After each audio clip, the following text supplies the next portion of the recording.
আসসালামু আলাইকুম। চাকরির প্রত্যাশা প্রিয় ভাই ও বোনেরা, আপনাদের জন্য দারুণ একটি সুখবর নিয়ে আসলাম। নতুন একটি সার্কুলার প্রকাশ করেছে আশা এনজিও, যেখানে 1455 জন লোক নেবে বিভিন্ন জেলা থেকে। সম্পূর্ণ বিস্তারিত ভিডিও থাকবে। তো দেখতে পাচ্ছেন নিচেই খুব সুন্দর করে এখানে লেখা আছে আশায় মাঠ পর্যায়ে কর্মী নিয়োগ বিজ্ঞপ্তি 2026।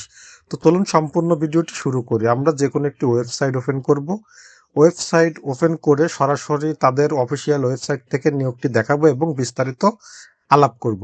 তো যে কোনো একটি সার্চ বারে এসে আমরা আশা লিখে যদি সার্চ করি, তাহলে আমাদের সামনে আশার যে অফিসিয়াল ওয়েবসাইটটি আছে সেটা চলে আসলো। তো এটা এখন ওপেন করব। ওপেন করলে দেখতে পাচ্ছেন আমাদের সামনে আশার যে অফিসিয়াল ওয়েবসাইটটি আছে, আমরা সেখানে চলে আসলাম। তো এখানে এই যে ডাইন পাশে যদি একটু লক্ষ্য করেন, এখানে কিন্তু তাদের যে নিয়োগটি অর্থাৎ তাদের যে সার্কুলারটি সেটা কিন্তু এখানে প্রকাশ করা হয়েছে। তো এটা একটু জুম করে যদি আপনাদের দেখাই, তো দেখতে পাচ্ছেন এখানে লেখা আছে আশা মাঠ পর্যায়ে কর্মী নিয়োগ বিজ্ঞপ্তি। এখানে যদি আপনি আবেদন করতে চান তাহলে আপনার অর্থাৎ কি পদে আপনি চাকরি করবেন, পদটা হচ্ছে জুনিয়র লোন অফিসার। শিক্ষাগত যোগ্যতা নিম্নতম স্নাতক অর্থাৎ অনার্স পাস থাকা লাগবে। বয়সসীমা হচ্ছে 32 এনআইডি কার্ড অনুযায়ী। মাসিক বেতন আপনি অস্থায়ীভাবে অর্থাৎ চাকরিতে যখন সর্বপ্রথম জয়েন করবেন 23,909 টাকা, আর যখন স্থায়ীকরণ করা হবে তখন আপনি 30,997 টাকা আপনার বেতন দেওয়া হবে। তো এখানে আরো বিস্তারিত আছে, সম্পূর্ণ পড়তে গেলে ভিডিওটি অনেক লম্বা হয়ে যাবে। আপনারা কিন্তু এখানে এসে এই সরাসরি ওয়েবসাইটে আসে নিয়োগটি ভালোভাবে দেখে শুনে বুঝে তারপরে আবেদন করতে পারেন। এখানে দেখেন, এখানে আরেকটা বিষয় হচ্ছে আপনার যে অনার্স পাস থাকা লাগবে সেখানে কত পয়েন্ট অর্থাৎ কত জিপিএ থাকা লাগবে সেটা যদি এখানে কিন্তু তারা উল্লেখ করেছে। শিক্ষাগত যোগ্যতার ক্ষেত্রে যে কোনো একটি দ্বিতীয় পাবলিক পরীক্ষায়, যে কোনো দুটি পাবলিক পরীক্ষায় নিম্নতম দ্বিতীয় বিভাগ শ্রেণীর জিপিএ অর্থাৎ যদি আপনার 0.5 এর ভিতরে হয় তাহলে 2.50 থাকা লাগবে, আর যদি আপনার 4 পয়েন্টের ভিতরে হয় তাহলে 2 পয়েন্ট থাকা লাগবে। অর্থাৎ এটা যদি একটু ক্লিয়ার করি, যারা অনার্স তাদের কিন্তু এই যে 4 পয়েন্ট, আর হচ্ছে যারা মাদ্রাসার লাইনে তাদের হচ্ছে 5 পয়েন্ট, তাদের ক্ষেত্রে 2.5, আর অনার্সের ক্ষেত্রে 2 পয়েন্ট। অর্থাৎ আপনার স্কেল যদি পাস হয় তাহলে 2.5 থাকা লাগবে, আর যদি 4 হয় তাহলে 2 থাকা লাগবে।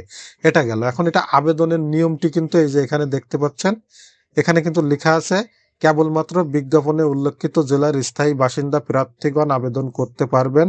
আগ্রহী প্রার্থীকে আবেদনের সঙ্গে পূর্ণাঙ্গ জীবন বৃত্তান্ত, মোবাইল নম্বর, ইমেল অ্যাড্রেস যদি থাকে উল্লেখ সহ জাতীয় পরিচয়পত্র, স্থায়ী ঠিকানা, নাগরিকত্ব সনদের ফটোকপি, সদ্য তোলা পাসপোর্ট সাইজের 2 কপি রঙিন ছবি, সকল শিক্ষাগত যোগ্যতার মূল সনদের ফটোকপি এবং অভিজ্ঞতা প্রার্থীদের ক্ষেত্রে অভিজ্ঞতা সনদ সংযুক্ত করতে হবে।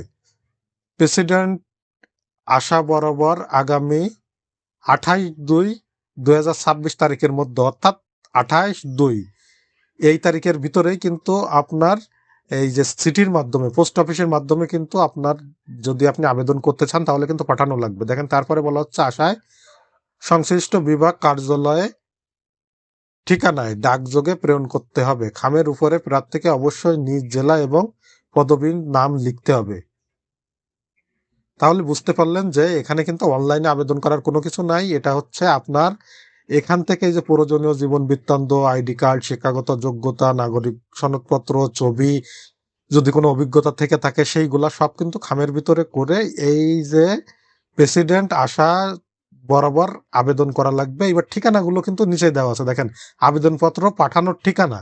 এইটা যদি আপনি একটু লক্ষ্য করেন, আর এখানে কিন্তু জেলা, কোন জেলায় কতটা লোক নেবে দেখেন সর্বপ্রথম লেখা আছে কুষ্টিয়ায় 100 জন লোক নেবে, চুয়াডাঙ্গায় 50 জন লোক নেবে, কক্সবাজারের লোক নেবে 30 জন, বান্দরবনে নেবে 25 জন। এখানে কিন্তু প্রত্যেকটা জেলা আছে, আপনি দেখে নেবেন।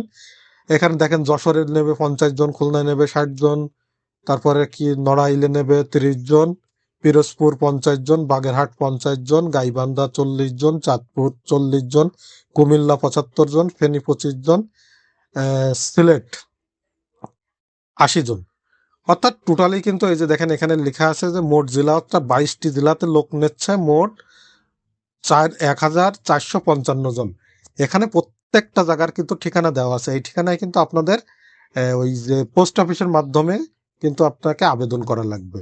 তো এখানে আরো বিস্তারিত আছে, আপনারা কিন্তু সম্পূর্ণ বিষয়টি ভালোভাবে পড়ে শুনে, এখানে জামানত দেওয়ার কথা বলা হচ্ছে 10,000 টাকা যদি আপনার চাকরি হয়, জামানত 10,000 টাকা দেওয়া লাগবে। আপনারা এটা ভালোভাবে পড়ে বুঝে শুনে আবেদন করবেন, এবং আমি আমার অভিজ্ঞতা থেকে বলতে পারি, যদি কারোর এনজিওতে চাকরি করার ইচ্ছা থাকে, আশা খুব বেস্ট একটি এনজিও কোম্পানি, কারণ এদের বেতন স্কেল খুব ভালো এবং সুযোগ সুবিধা অনেক ভালো থেকে থাকে।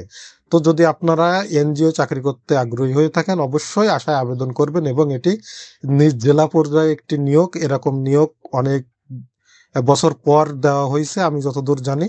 তো ধন্যবাদ। ভিডিওটি ভালো লাগলে অবশ্যই শেয়ার করে অন্যকে দেখার সুযোগ করে দেবেন। আল্লাহ হাফেজ। পরবর্তীতে আবার কোনো ভিডিও আপনাদের সাথে দেখা হবে।